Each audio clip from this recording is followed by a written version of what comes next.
Hola estudiantes, los saludo, mi nombre es Víctor González. En este video vamos a trabajar con los ejercicios de la guía de conjuntos numéricos de números naturales y enteros. El primer ejercicio es principalmente la aplicación de valor absoluto y lo que debemos considerar es que el valor absoluto como operatoria siempre nos va a dejar un número como positivo. Esto quiere decir que el valor absoluto de menos 4 va a ser 4 menos, a esto tenemos que quitarle el valor absoluto de menos 5 que es 5.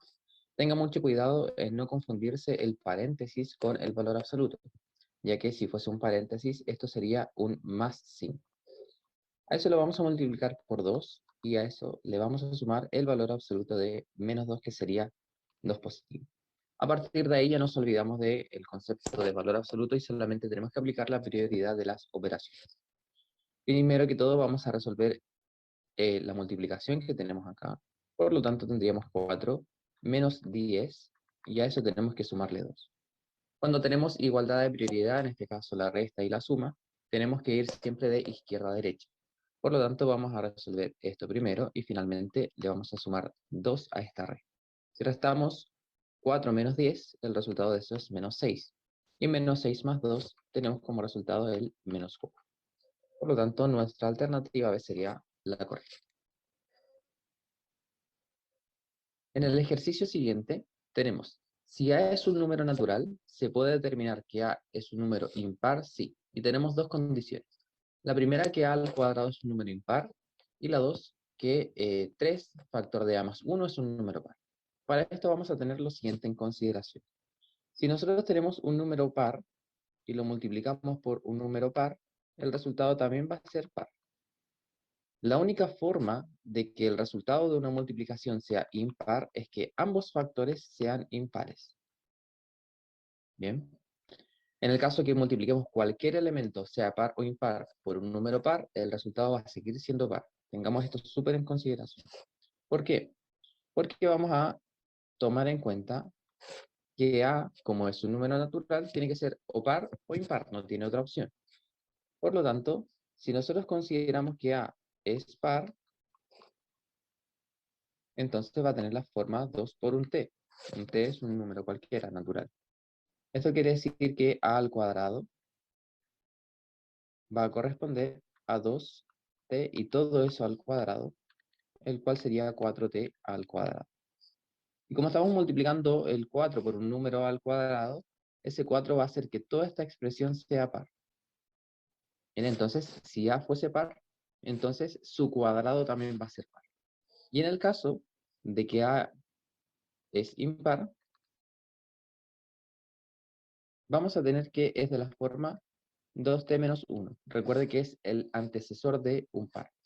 Por lo tanto, si elevamos todo eso al cuadrado, va a corresponder a 2t menos 1 y todo eso al cuadrado.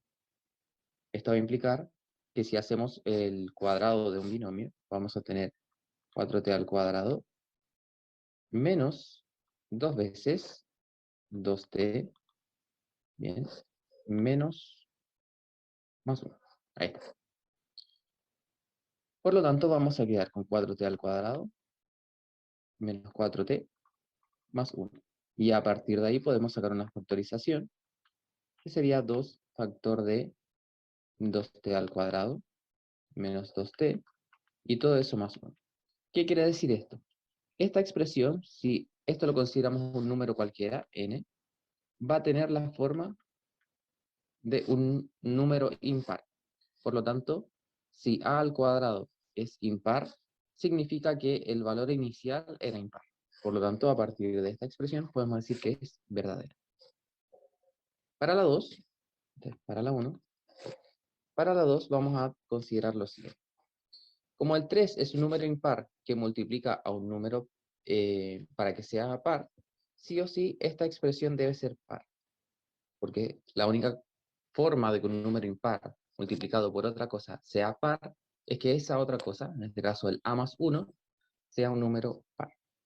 Por lo tanto, el 3 factor de a más 1 es par, lo cual significa que la única condición, o la única forma de que esto sea par es que a más 1 sea par.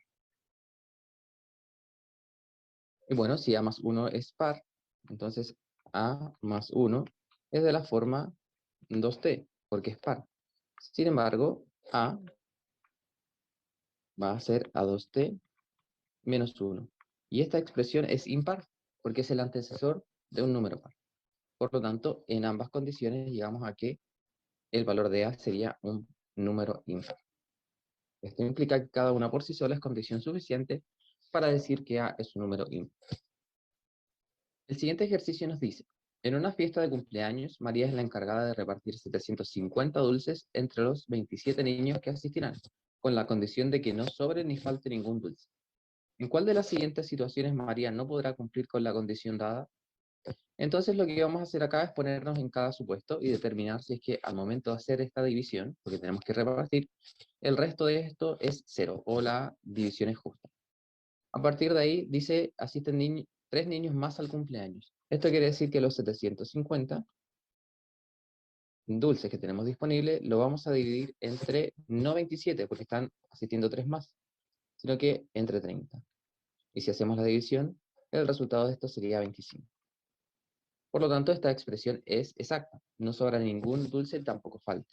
Así que acá sí se está cumpliendo lo que nos pide el enunciado. Es para la A. Para la alternativa B nos dice, se agregan 6 caramelos a la cantidad total. Por lo tanto, vamos a tener que repartir ya no los 750, sino que los 756 entre los 27 niños. Y si hacemos este cociente, esta división, el resultado de esto es un valor exacto, que sería 28. Lo invito a hacer la división.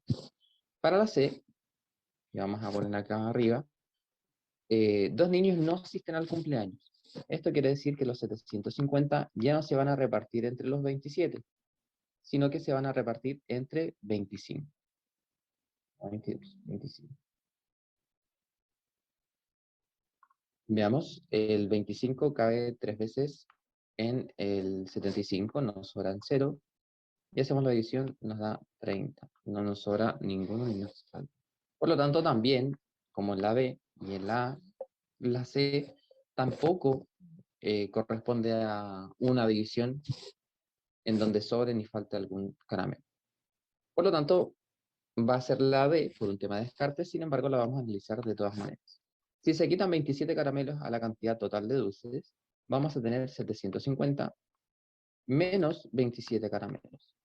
Y todo eso tenemos que repartirlos entre 27 niños.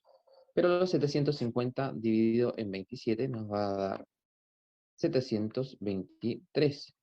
Y al hacer la división entre esto, nos va a dar 26 y nos van a sobrar una cierta cantidad de dulces que serían 21. Así que acá nos sobrarían 21 dulces para repartir entre los 27 niños. Bien. El siguiente ejercicio nos dice, un terreno rectangular mide 60 metros de largo y 32 de ancho. ¿Qué afirmaciones son verdaderas? La primera nos dice, para acercarlo con 3 vueltas de alambre se necesitan 552 metros.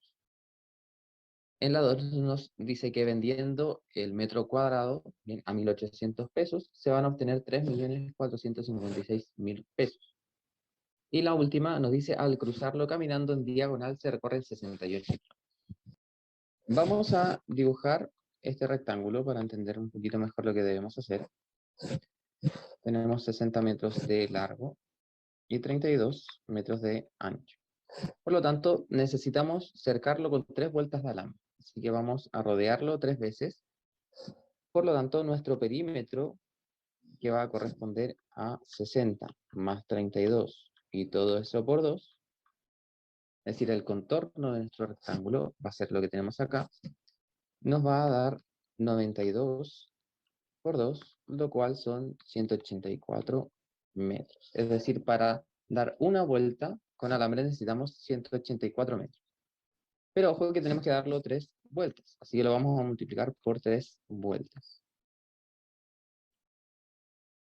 Y si multiplicamos eso por 3, nos va a dar 552 metros. Así que efectivamente la primera sería correcta. En la 2 nos pide calcular el área, porque cada uno de los metros cuadrados disponibles se va a vender a 1.800 pesos el metro cuadrado. Entonces vamos a tener que el área de nuestro rectángulo va a ser 60 por 32 metros. Y nos daría 60 por 32 metros.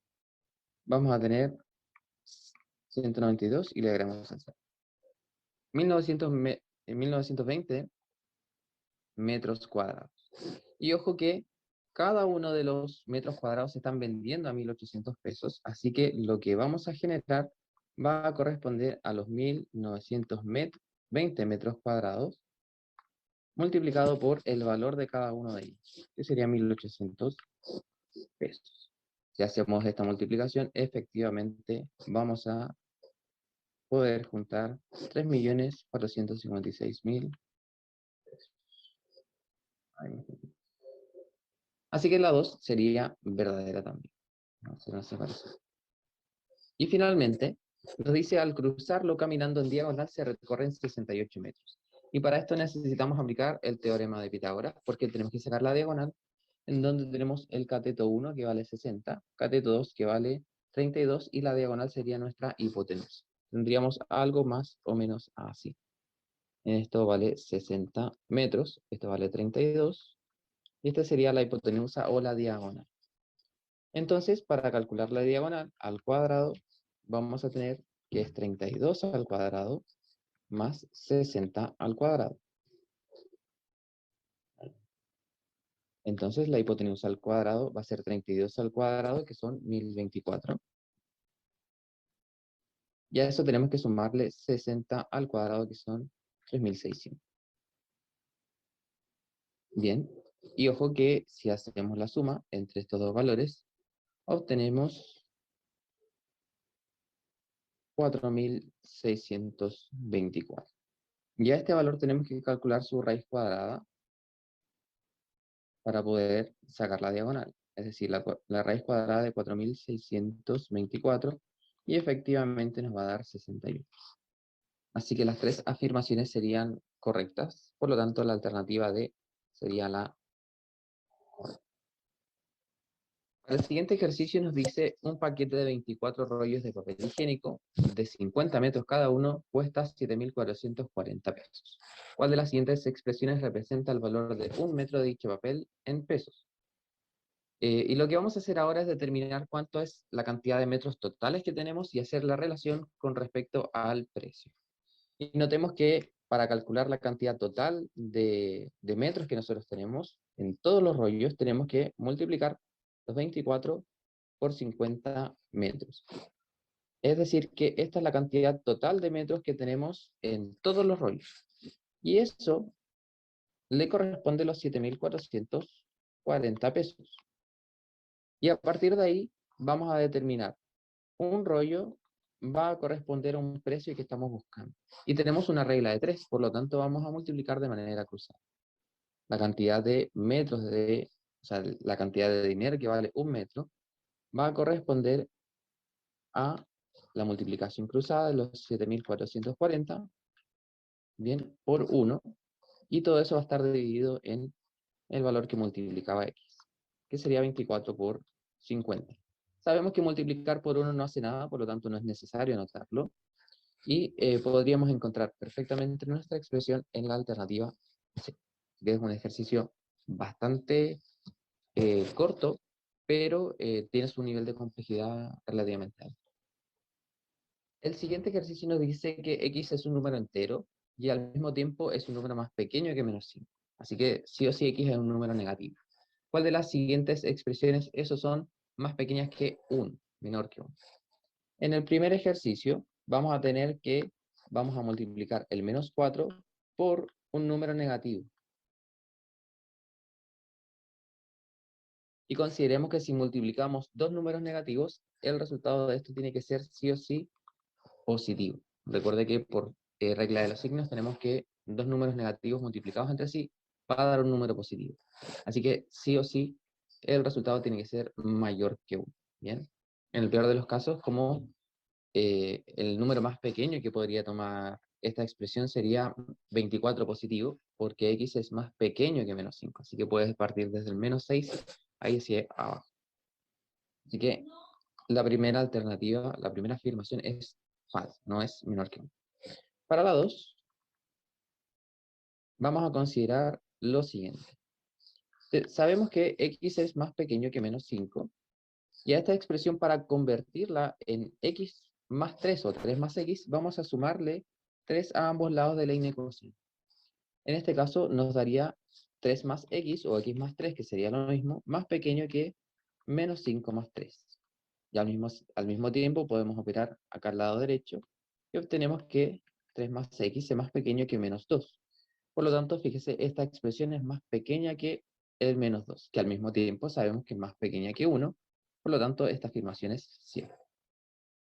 Para la alternativa 3, vamos a considerar que es 2x al cubo, pero esta expresión tiene que ser sí o sí negativa, porque como x está definido como un número más pequeño que menos 5, es negativo. Entonces estamos multiplicando 3 veces un número negativo.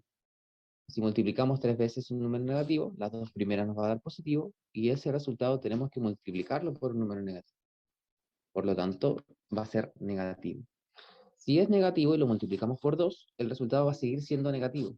Esto implica que 2x al cubo va a ser menor que 0. Y si es menor que 0, sí o sí es menor que 1. Por lo tanto, la alternativa 3, nuestra tercera afirmación, también es más pequeño que 1. Así que 2 y 3 serían nuestra alternativa correcta. Para este ejercicio vamos a tener cuántos números enteros positivos de dos cifras tienen la siguiente propiedad. Uno es divisible por 6 y otro es que la cifra de las unidades es el antecesor de la cifra de las decenas. Entonces, consideremos que para que un número sea divisible por 6 tiene que tener dos criterios, que sea divisible por 3 y que sea divisible por 2 al mismo tiempo. Además, nos está diciendo que la cifra de las unidades es el antecesor de la cifra de las decenas.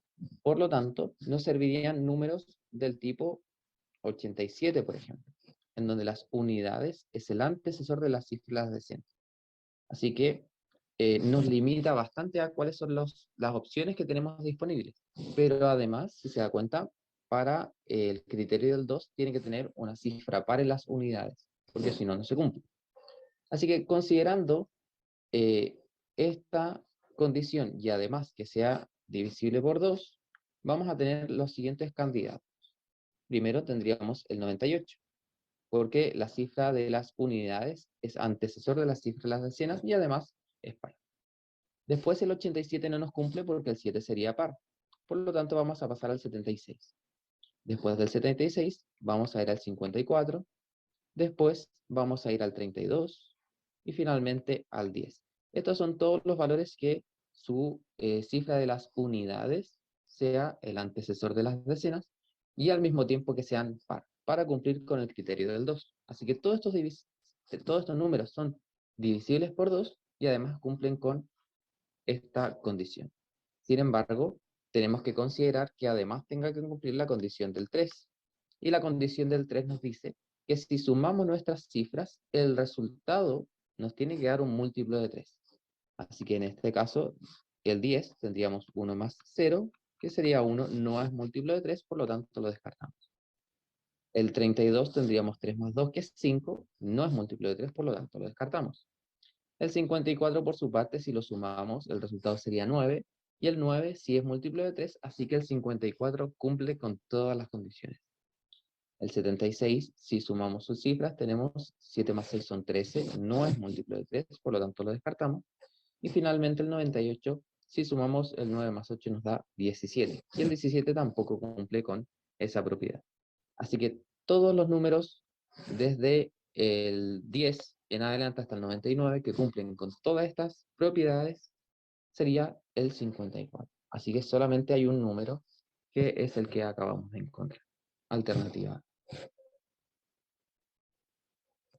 Para este ejercicio vamos a considerar lo siguiente. Nos dice, los calendarios que utilizamos tienen como norma que cada 4 años se agrega un día.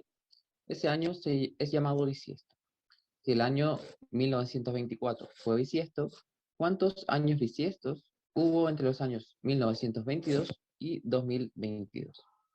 Entonces vamos a considerar lo siguiente. Sabemos que entre el año 1922 y el año 2022 tenemos 100 años. Y además, estos 100 años los vamos a agrupar de a 4 años. Esto quiere decir que lo vamos a dividir por 4. Dividir por 4 significa que nos va a quedar 25 grupos de 4 años cada uno. Y ojo que cada uno de estos grupos tiene solamente un año que fue bisiesto. ¿Bien? ¿Por qué? Porque no partimos del 1924, sino que del 1922. Así que vamos a tener sí o sí 25 años bisiestos entre el 1922 y el 2022. Esa sería nuestra alternativa. Bien, estudiantes, llegamos al fin de este video. Espero que haya sido de su agrado, que haya podido entender estas aplicaciones que tienen los números naturales y los números enteros. Los invito a seguir con el estudio y nos estaremos